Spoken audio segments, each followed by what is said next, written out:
and we're going to try to understand a little bit about the construction of this fountain, and we're going to think about it in terms of symmetry and ratios some of the principles that we've looked at. And so to see the symmetry in those ratios, we might want to start by looking at the overall shape. Again, I'm going to keep this as brief as I can, but there's a really interesting story to tell here about this fountain, so bear with me.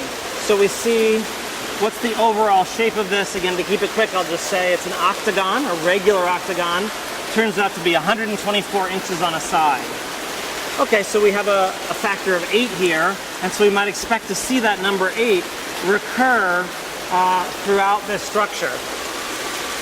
So, for example, we could look at the little fountains in the center, the small sprays around that central ring, and if we did, we would count that there are exactly 16 of those small sprays.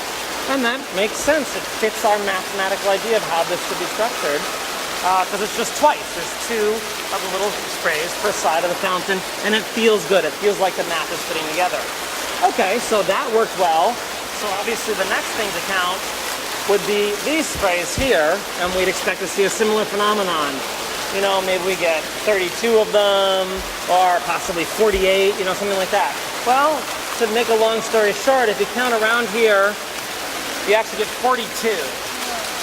And as a mathematician, you go, oh, 42, that doesn't feel good. What's going on here? And you can also look at the pipes that this is built of, and you'll see, like right there's some pipe junctions.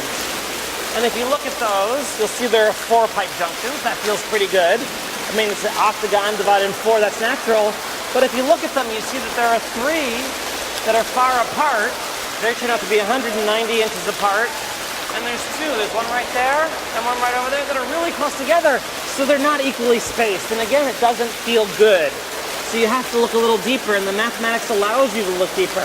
First of all, where does that 42 come from? Again, I'm giving you all the surprises easy. Well, you can measure here to find, from the 124 inches per side, you can get the outer diameter of the entire octagon.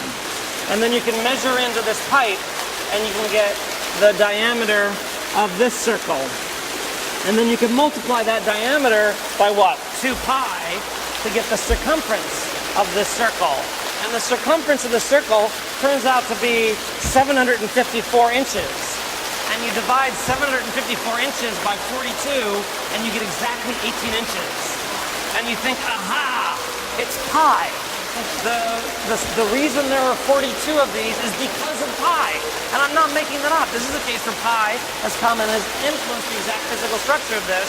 You get exactly 18 inches on center on these inner fountains, and that gives you exactly 42 of them. So now you think, yes, the mathematics actually help me illuminate what's going on underneath. All right, now, why the 3 big spaces and the 1 tiny little space? Again, you can make a mathematical model. I won't pull out my computer again just by reasons of time. And you can now model the points of those pipe junctions. And since these are each 190 inches apart, you can calculate the length of that pipe section. And the 3 long pipe sections are 18 feet long. And the last one is some weird length. So we're talking about some pipe foundry that had to make those, and they had to ship those pipes. And most likely 18 feet is the longest pipe section they could deal with. They want the fewest junctions because any junctions would leak.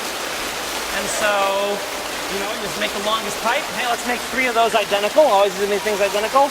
Oh, we have to make a certain circumference.